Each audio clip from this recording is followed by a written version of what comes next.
राजस्थान में भारतीय जनता पार्टी की तीसरी लिस्ट की लगातार बेचैनी थी कि कब तक लिस्ट जारी होगी। आज लिस्ट जारी हो गई है। जोधपुर शहर विधानसभा क्षेत्र से अतुल बंसाली को एक मौका दिया गया है। एक बार फिर आप पर विश्वास जताया गया। सर, किस तरह से देख रहे हैं जोधपुर शहर के विकास को लेकर? करणपुरी जी, आपका चैनल और आप खुद 2018 से लेके 2023 तक जो भारतीय जनता पार्टी ने संघर्ष किया जोधपुर की जनता के बीच में, और जिस तरह से 2018 में 58,700 से अधिक वोटों से जोधपुर की जनता ने मुझे प्यार, मोहब्बत और आशीर्वाद दिया, उसी के कारण, उसी बल और उसी शक्ति के कारण मैं 5 साल तक हर संघर्ष में जोधपुर की जनता के साथ में कदम से कदम और कंधे से कंधा मिलाकर खड़ा रहा। और जोधपुर के अंदर और राजस्थान के अंदर कांग्रेस का जिस तरह से कुशासन और भ्रष्टाचार का शासन था, उसको उजागर करने में भारतीय जनता पार्टी पूरे 5 वर्षों तक संघर्ष करती रही। और हमारे यहाँ के जादूगर सीएम हमेशा इन सभी जो भ्रष्टाचार के मुद्दे थे,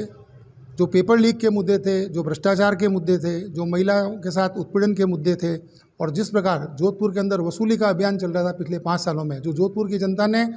पिछले 20-25 सालों में पहली बार ऐसा देखा था कि इस तरह के भी विधायक और इस तरह के भी शासन होता है जिसके अंदर हर चीज़ की चौथ की वसूली होती है। उसी संघर्ष को और भारतीय जनता पार्टी के शीर्ष नेतृत्व ने, प्रदेश और जिला के नेतृत्व ने जिस प्रकार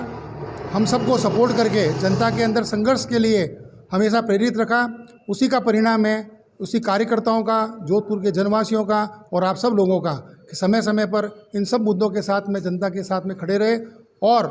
भारतीय जनता पार्टी में उसके परिणाम स्वरूप आज फिर 2023 के अंदर मुझको कमल का निशान देकर विधानसभा जोधपुर शहर के अंदर वापस अपने प्रत्याशी के रूप में, कमल के फूल के निशान के रूप में वापस भेजा है। जी, आपको भेजा, आपको बहुत बहुत बधाई। दूसरी बात बता दूं कि मनीषा परमार और कांग्रेस लगातार कह रही है हमारी योजनाएं बढ़िया है, हमने बहुत सारा काम कराया है, तो उसको लेके कोई बीजेपी के पास कोई विकल्प नहीं। जो लोगों की जेब काट कर और जनता के टैक्स के पैसे का जिस प्रकार से उन्होंने दुरुपयोग किया, और जो वो झूठी योजनाएं, जिस प्रकार के फ्री गिफ्ट, अपने आप को सांता क्लॉज बताकर जिस तरह के उन्होंने गिफ्ट बांटे, जो पुरस्कार बांटे, अपने चहेते लोगों को बांटे, और एक समुदाय विशेष के प्रति एक तुष्टीकरण की राजनीति के रूप में अपनी सारी योजनाओं को लागू किया, उसका जनता इस चुनाव के अंदर मतों के रूप में अपना जनादेश भारतीय जनता पार्टी को देकर उनको सबक सिखाएगी। और वित्तीय कुप्रशासन का ये अनूठा उदाहरण पूरे भारत के अंदर राजस्थान बनेगा, क्योंकि उन्होंने फ्री की योजनाओं तो कर दी, और वो पैसे किसके थे? वो हमारी योजनाओं के पैसे थे, वो जल जीवन मिशन के पैसे थे। आज आप देखिए,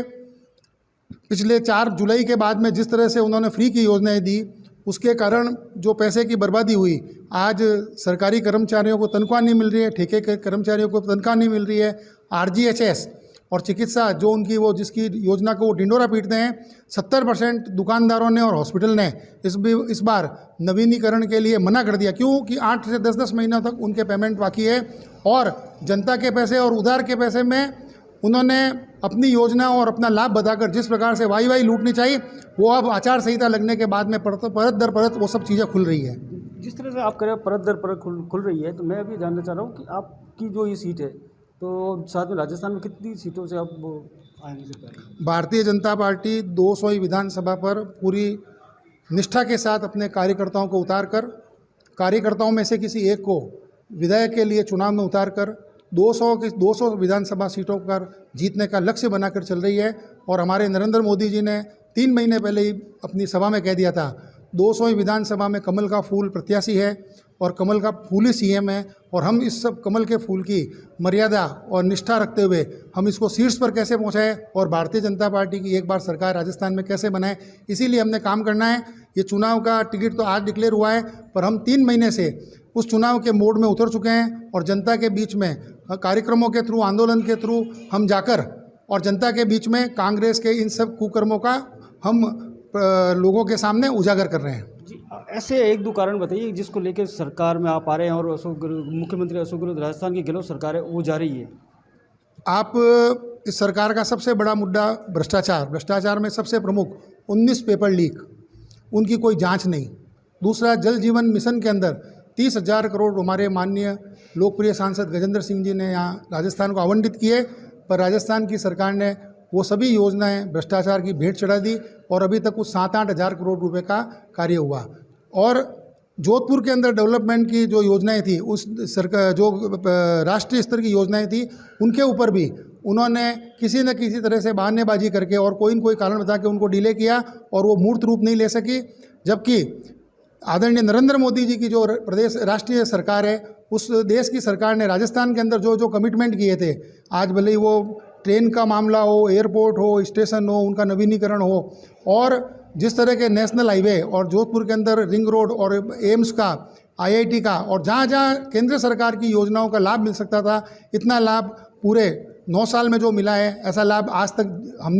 मैं आज 52 साल का हो गया, मैंने मेरी ज़िंदगी में इस तरह का परिवर्तन जो केंद्र सरकार के द्वारा योजनाओं के द्वारा किया गया था, हमने नहीं देखा। और राजस्थान सरकार की उसके सामने जो योजनाएं वो समुदाय विशेष के लिए तुष्टीकरण के साथ में, और वो भी योजनाएं सारी भ्रष्टाचार की भेंट चढ़ी। मोबाइल किसको मिले मालूम नहीं, राशन किसको मिला मालूम नहीं, फ्री राशन में फर्जी, आप सब ने आप टीवी चैनल के माध्यम से उन सब का उजागर हुआ है। तो उसके बारे में मैं अब कुछ नहीं कहूँगा। हम जनता के बीच में ये सारे मुद्दे लेके ऑलरेडी जा चुके हैं और अगले 23 दिन तक जनता के पास पग से पग मिला के और कंधे से कंधा मिलाकर हम जाएंगे और जनता से हम सवाल का जवाब नहीं मांगेंगे। जनता अपने मतों के अंदर मानस बना चुकी है और मतों के अंदर वो प्रकट करके और वो सारे मत पेटी में जाएंगे और जिस तरह के परिणाम राजस्थान में आएंगे, 200 विधानसभा में भारतीय जनता पार्टी जीतेगी और सब जगह कमल का फूल खिलेगा। भारतीय जनता एबीपी न्यूज़ से बातचीत करने के लिए धन्यवाद। जोधपुर से करण पुरी।